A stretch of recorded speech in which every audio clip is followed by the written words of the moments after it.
Alright guys, you know who I am, and I'm not gonna waste any time, alright? I'm not gonna do some silly-ass intro for this shit. It's time to get down to business. And I know what you guys are thinking. You're thinking, Jerry, the intros are why I watch this show. Watching you waste time trying to figure out how to tell us what movie you're talking about in a clever way is the reason I tune into the show. Well, not tonight, folks. I'm not gonna do an intro. Not tonight. It's time to get right down to business and talk about some cinemas, okay? Because there's a movie coming out, I don't know if y'all know, but it's The Age of Adeline.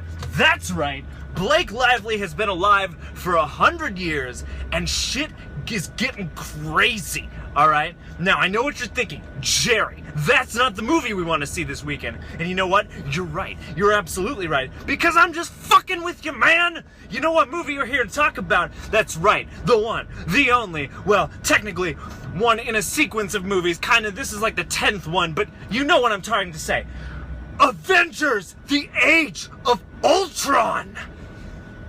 Blah! Okay, so, I am in the car. It's dark, and I know what you're thinking to yourself. You're thinking, Jerry, it's really dark. Can't see your face very well. Well, too bad, because I wanted this. I don't know why I'm yelling at you guys. Hi, it's nice to see you again. Too bad.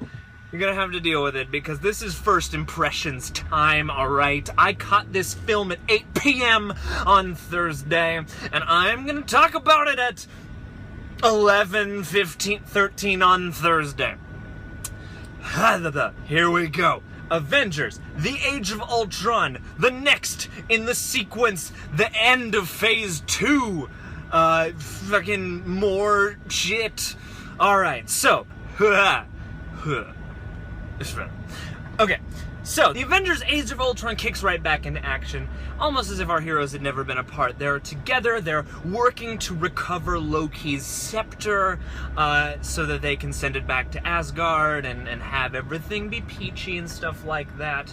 And of course, along the way, shit goes down, man! Shit goes wrong, because they discover some shit inside of that scepter, and you know, I don't want to get too deep into the plot, but, you know, they start playing with it, and, they unleash Ultron. That's, like, the vaguest version of this plot, because I really don't want to spoil any of the surprises, because, to be truthful to you guys, I didn't know much about the plot of this movie, alright? Me and Ryan have reacted to a lot of clips, a lot of trailers, but, you know, I haven't been paying that much attention to the trailers, because I was excited to see this movie as fresh as possible, you know, because there are a lot of big, loud, you know, spectacle movies that come out, and it's hard to have them all be special, and I like the Avengers, man. I like Marvel. I wanted this to be special, man. So basically, as they're taking apart and sort of looking into what is at the core of this scepter, Tony gets this idea that perhaps they can create something bigger, better than the Avengers, something to truly protect the world and make the Avengers unnecessary, bring about world peace.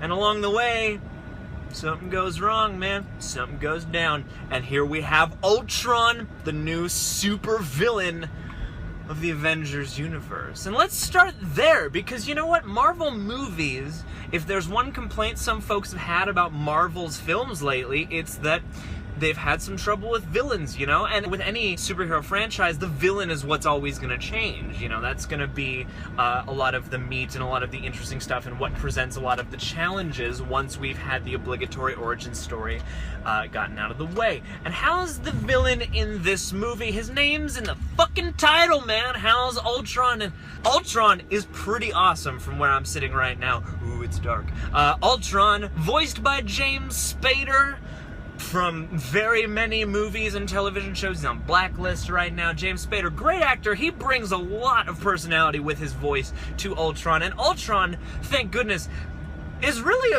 a formidable, scary villain. I mean, I'm sitting there through this movie being like, I don't know how they're gonna defeat this guy. Like, he's got most of the power ever. So, you know, very formidable villain, very, you know, a lot of really cool dialogue and stuff given to him. You know, you can see that he came from Tony Stark. So Ultron himself, I really dug. And how's the rest of the cast? Let's get into that. I mean, your favorite Avengers are back. Chris Evans, Captain America. Robert Downey Jr. as Iron Man. Jeremy Renner as Hawkeye, Scarlett Johansson as Black Widow, Mark Ruffalo as Bruce Banner, the Hulk. And these guys are great. I mean, it's great watching them together again. And I gotta tell you, there's a scene in this movie where they're at a party, where they're just kicking back after, you know, an early victory. And I gotta tell you, I would watch that scene as a whole movie. It's that fun. So the Avengers themselves are back in full form. And there's been some criticism about this movie being unintelligible. And I guess on one hand I can get that, because this movie does move at a pretty steady clip. There's a lot of stuff going on. When it comes to a lot of the intimate details of, you know, the master plan of Ultron and stuff like that, and just the things he's doing, those are easy details to lose in, you know, the heat of action and stuff like that. So you can tell what's going on. Some of the discussion and some of the explanations are a little hard to, like, grab while things are moving around. You know, because these movies have to move and stuff like that. But all in all, I enjoyed the story of this movie. I enjoyed how they, you know, brought the Avengers back together. And, you know, this time it's a crisis that was created from within. You know, it's not an outside force. I mean, it is, but it's an outside force that was created by intimate parts of the Avengers. And I think that's a cool way to go about this. And, you know, part of the thing that seems to make both of these movies work is putting the Avengers at odds, and I think this movie finds a cool way of doing that without having it be exactly the same way of doing that as the first movie, because there is a certain element of, like, he wants us to tear each other apart. But it makes sense, or at least it did to me at the time. You know, Ryan and I are going to talk about this tomorrow, and how is everything? I mean, there's plenty of action, and I was happy to see, because a lot of, you know, you read the capsule reviews on Rotten Tomatoes, and you can't always tell. But there's a good amount of character stuff in between. And this movie also, I mean, one of the greatest virtues this movie has going for it is just the sheer amount of humor. You know, it's like, as serious as things are and as much as at stake, the Avengers themselves still have a lot of chemistry, and there are so many witty lines and little back and forth dynamics that make this movie a lot of fun, give it a personality. So, you know, while the serious stuff is serious, it's not afraid to crack a smile and keep us having fun. And I think that's the thing that Marvel has cracked pretty well, is how to make it seem like there are things at stake, but there's still a sense of fun. It's like, you know, comic books can get heavy or gritty or serious, but there's still fun and there's still humor in there. And these, you know, these characters are all sort of fish out of water, or they all have a unique perspective in some way. And I like that this movie also dials up the emphasis in certain ways on Black Widow and Hawkeye, even to the point that it seems like Hawkeye is actually, they're acknowledging how underappreciated he feels as a character or as a part of the team, and I enjoyed that quite a bit. The new characters as well, you know, you have Scarlet Witch, and you have Quicksilver,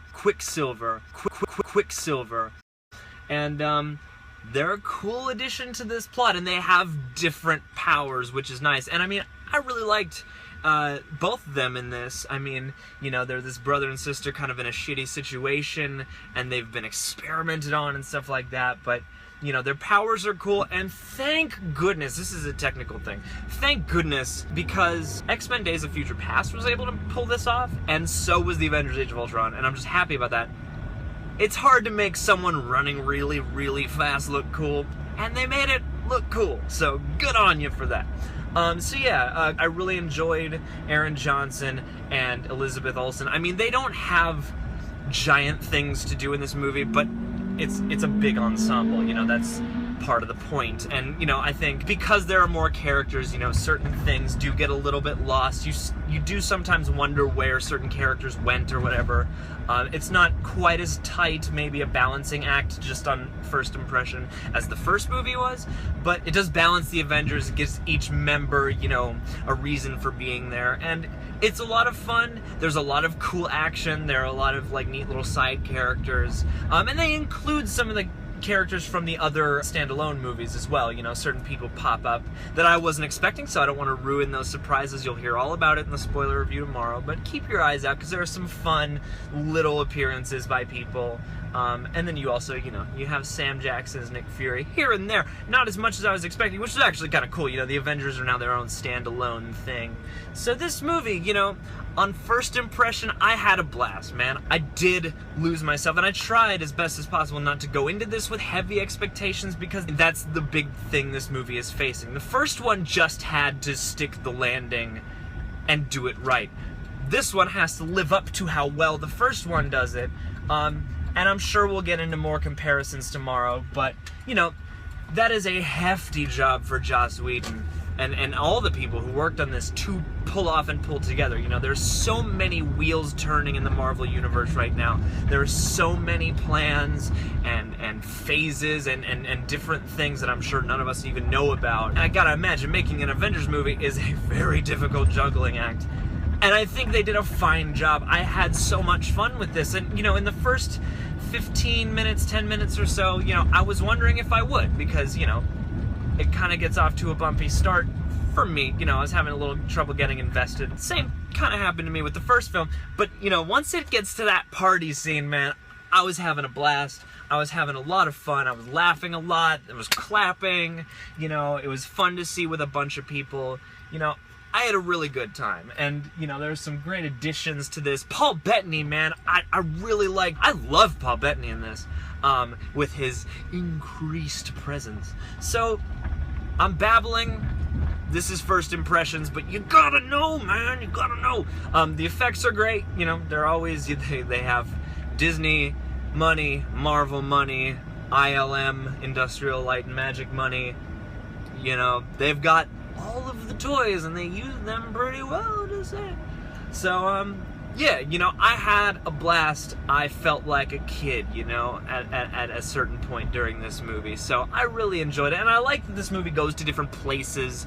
You know, at one point they're in, like, Africa, and then they're in Eastern Europe. You know, it's nice to see a big superhero movie that doesn't destroy New York for once, right? There are other places in the world. And that's another part of what's cool about this, is that it feels like the world is at stake, not just America is at stake. So that's a nice thing. I like some of the subplots, you know, I like the different dynamics between the different characters. Because part of the fun of any Avengers movie is pairing off characters. This is what Bruce and Tony talk about. This is what happens when Bruce and Natasha are in the same room together. And, you know, I really like those dynamics. And as far as romantic story goes, again, I won't get into it. This is probably my favorite of all the attempts, because the romance in all of the Avengers-related Marvel movies is problematic to me. But I like this iteration. And I also like that this movie does bring in some pretty neat creative stuff, especially with Scarlet Witch. There are these really cool, sort of unsettling little nightmare sequences that happen partway through the movie, and I wasn't expecting those, and I really like the inclusion of those things. You know, the movie gets to have a sort of different style, and there are little flourishes here and there, little stylistic flourishes, whether they come from the score or the visual style or, you know, any number of things, even just attention to detail. I gotta give it up to Joss Whedon for attention to detail and putting personality places, you know? So, in the continued adventures of the Avengers, I had a really good time. I left feeling really happy. I'm glad I saw it. I'd like to see it again, you know? Is it the greatest Marvel movie? I don't know. I don't know right now, and I don't care right now, because sometimes things should just be allowed to be their own thing for a few minutes, you know? Let's enjoy this one for the moment, and like I said, Ryan and I are going to get together and talk about it, a whole spoiler review, all that stuff, but from where I'm sitting right now, the cast is good, the writing's pretty good. Some of the story logistics get lost in the shuffle of just like, oh, we gotta go from place to place. But like the character stuff is cool. The humor, you know, the banter and stuff like that is on point. There's some cool visual flourishes, some neat details, a very formidable villain, some interesting new characters, man.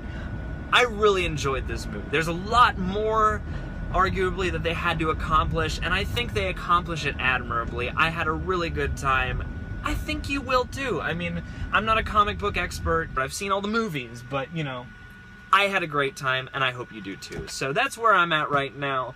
Definitely go check this out. So, yeah, moving forward, I mean, I know Marvel's got their slate out till, like, 50, but what would you like to see them include? Is there maybe a character you'd like to see them work in, aside from the obvious ones, of course, you know, or is there something you'd like to see them do, a book you'd like to see them tackle, or, you know, an actor you'd like to see them add to the shuffle? So yeah, let's talk about that. Anyway, Avengers, The Age of Ultron is the movie. I am Jerry. Till next time, cheers.